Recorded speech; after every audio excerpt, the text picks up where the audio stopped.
Real traité de tricheur, Mike Maignan qui se fait insulter. Le week-end a été chaud, on a beaucoup à se dire. Alors installe-toi et c'est parti pour le débrief de l'actu. Commençons directement avec le club merengue qui a été traité de tricheur après sa victoire contre Almeria 3-1. Il faut avouer qu'il y a deux faits de jeu qui sont préjudiciables. Quand je dis préjudiciable, c'est au niveau de l'image pour le Real Madrid. Pourquoi? Parce qu'il y a le but de Vinicius qui marque visiblement de l'épaule ou de la main. C'est pas parce que je suis madrilène que vous pensez que non. Je suis madrilène, je supporte le Real depuis et je vais toujours les supporter, ne vous inquiétez pas. Mais il y a des choses qui prêtent à confusion, qui font réfléchir. Mais je ne pense pas que c'est parce que le Real a triché qu'on a validé le but de Vinicius, qu'il n'y a pas eu d'erreur sur le penalty qu'on a donné à Jude Bellingham. Je pense juste que le Real a bénéficié de ce qu'on appelle la chance du vainqueur. Moi, j'appelle ça la grâce. C'est quoi? C'est en première mi-temps, ils ont été complètement nuls. Déjà nuls.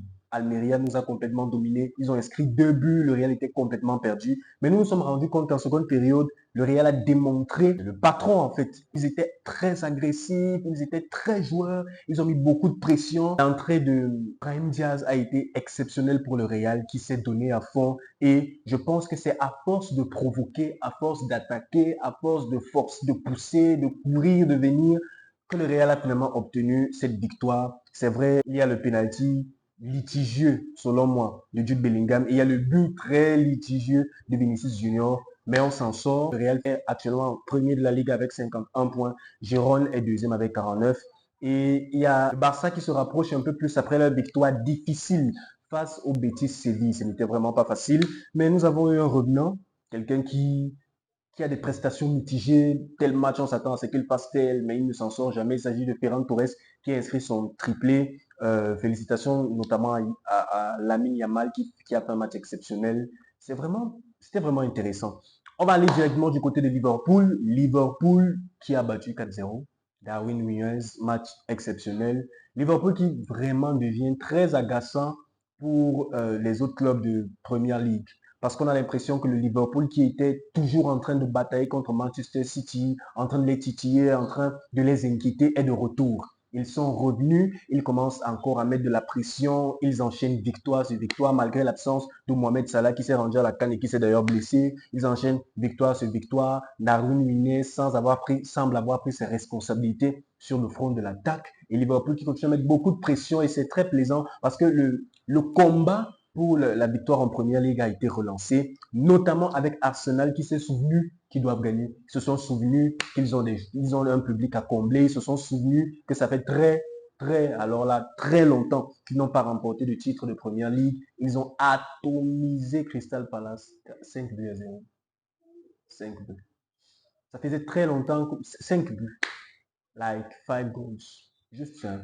Avec un doublé de Martinelli. Très beau but, beaucoup d'intensité, beaucoup de domination en termes de possession de balle, beaucoup d'accélération sur les côtés. Liverpool, Arsenal, autant pour moi, a joué et a montré un visage taille patron.